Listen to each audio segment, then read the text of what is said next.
There will be a very good connection when you are accepted by your Savior or the Creator.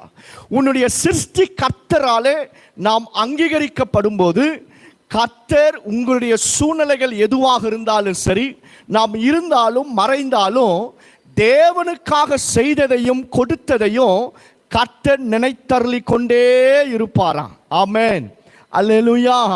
அப்ப தேவனாலே அங்கீகரிக்கப்படுகிறவன் தேவனோடு எப்பொழுதும் பேசி கொண்டிருக்கலாம். அந்த தொடர்பை கர்த்தர் அவனுக்கு கொடுக்கிறார். சவுலை கர்த்தர் புறக்கணித்தார், அங்கீகரிக்கல. அவன் காணிக்கைகளை அமலேக்கினுடைய ஆடு மாடுகளையும் அவர் புறக்கணித்தார். நடந்த காரியம் என்ன தெரியுமா? அவனோடு கூட கர்த்தர் பேசுவதையே அவர் நிறுத்தி கொண்டார். அதனால தான் போய் சூனியக்காரிகளையும் இந்த மாதிரி ஆட்களை போய் அவன் தேடிக்கொண்டிருந்தான். ஏன் அப்படின்னா, தேவனுடைய வார்த்தை அவனுக்கு வரவே இல்லை. கர்த்தர் அவனோடு கூட பேசவே இல்லை. நல்ல கவனிங்க, கர்த்தர் உங்களை அங்கீகரித்திருப்பாரானா ஏதாவது ஒரு மூலமாக கர்த்தர் உங்களோடு கூட பேசுவார், நிச்சயமாய் பேசுவார். ஆண்டவர் எங்களை அங்கீகரித்திருப்பாரானா ஏதாவது ஒரு முறையில் கர்த்தருடைய ஆவியானவர் நம் மூலமாய் பேசுவார். வேத வசனத்தின் மூலமாய் பேசுவார், ஊழியர்கள் மூலமாய் பேசுவார். நீங்கள் வண்டியில் போயிட்டே இருப்பீங்க, எங்கேயாவது ஒரு வசனத்தின் மூலமாய் பேசுவார், சொப்பனங்கள் மூலமாய் பேசுவார். ஏதாவது ஒரு முறையில் கர்த்தருடைய ஆவியானவர் நம்மோடு பேசுவார். அது இது செய் என்று சொல்லுவார், செய்யாது என்று சொல்லுவார். ஏதாவது ஒரு காரியத்தை கர்த்தர் நம்மோடு பேசுவார். அப்படிப்பட்டவரை நாம் உணர்ந்து கொள்ள வேண்டியது என்ன அப்படின்னா, கர்த்தர் என்னை அங்கீகரித்திருக்கிறார். அல்லேலூயா. பல நேரத்தில் பாருங்க, அங்கீகரிக்கப்படாத நிறைய ஊழியங்கள் இருக்கும். தேவனால் ரெகக்னைஸ் பண்ணப்படாத நிறைய ஊழியங்கள் இருக்கும். அந்த இடத்துல தேவ பிரசன்னமே இருக்காது. கர்த்தருடைய கிரியைகளை பார்க்க முடியாது. கர்த்தருடைய மறைவான மன்னா வார்த்தையே இருக்க முடியாது. நீ என்னதான் பாட்டு பாடி எகிரி ஆடினாலும் கர்த்தர் உன்னை அங்கீகரிக்க வேண்டும். கர்த்தர் நம்மை அங்கீகரிக்கல அப்படின்னா எல்லாமே waste of time and waste of energy. யாரை கர்த்தர் அங்கீகரிப்பாரா? யார் ஒருவன் கர்த்தருக்கு பெஸ்ட்டை கொடுக்கணும் என்று சொல்லி எழும்புகிறானோ அவனை கர்த்தர் அங்கீகரிக்கிறார். ஆபேல் தலையீற்றை கர்த்தருக்காக கொண்டு வந்தான். ஆகையால கர்த்தர் ஆபேலையும் ஆபேலுடைய காணிக்கையும் அங்கீகரித்தார். நீங்கள் கர்த்தருக்காக எதை கொடுக்கிறீங்க? இருக்கிறதுலே பெஸ்ட் கொடுக்கிறீங்களா, இல்லை மறைத்து வைத்து இது கர்த்தருக்கு போதும் என்று சொல்லி அசட்டையாய் கொடுக்கிறீங்களா? அப்படி கொடுக்கும்போது கர்த்தர் அந்த காணிக்கையை அங்கீகரிக்க மாட்டார், நம்மையும் அங்கீகரிக்க மாட்டார். கவனிங்க, உங்களிடத்தில் இருக்கிற பெஸ்ட்டை கர்த்தருக்கு கொடுங்க. ஒருவேளை உங்களுக்கு ஆண்டவர் பாடக்கூடிய கிருபையை கொடுத்திருப்பாரானா அந்த பெஸ்ட்டை கர்த்தருக்கு கொடுத்துடுங்க. உங்களுடைய பெஸ்ட் எனர்ஜி கர்த்தருக்கு கொடுங்க. உன்னுடைய முதன்மையான காரியம், உன்னுடைய காலமே எழும்பும் போது உன்னுடைய முதல் நேரம் கர்த்தருக்கு கொடுங்க. உன்னுடைய கர்ப்ப பிறப்புல முதல் குழந்தை, எல்லா குழந்தையும் கர்த்தருக்கு தான் சொந்தம். ஆனா முதல் ஆண் பிள்ளையை கர்த்தருக்கு கொடுத்துடுங்க. வேதம் சொல்லுது, எந்த காரியமா இருந்தாலும் உன்னுடைய பெஸ்ட்டை கர்த்தருக்கு கொடுங்க. பக்கத்து காலை தட்டி சொல்லுங்க, பெஸ்ட்டை கர்த்தருக்கு கொடுங்க. பெஸ்ட்டை ஆண்டவருக்கு கொடுங்க. அது நம்முடையது அல்ல, அது கர்த்தருடையது.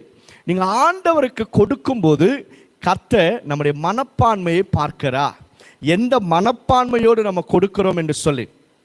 அண்ணா தன்னுடைய ஒரே பிள்ளையை கொடுப்பதற்கு முன்பாகவே ஒப்பு கொடுக்கிறேன் என்று சொன்னதுனால கர்த்தர் அந்த பிள்ளையை அங்கீகரித்து அதை கர்த்தர் பெரிய தீர்க்கதரிசியாக மாற்றினார். The Samuel was a king maker. ஒரு பெரிய ராஜாக்களை அபிஷேகம் பண்ணுகிற ஒரு பெரிய ஸ்தானத்தில் சாமுவேலை கர்த்தர் உயர்த்தினார். அது மாத்திரமல்ல, அதன் பிறகு அன்னாளுக்கு குழந்தைகளை கொடுத்தார். 5 பிள்ளைகளை கர்த்தர் கொடுத்தார்.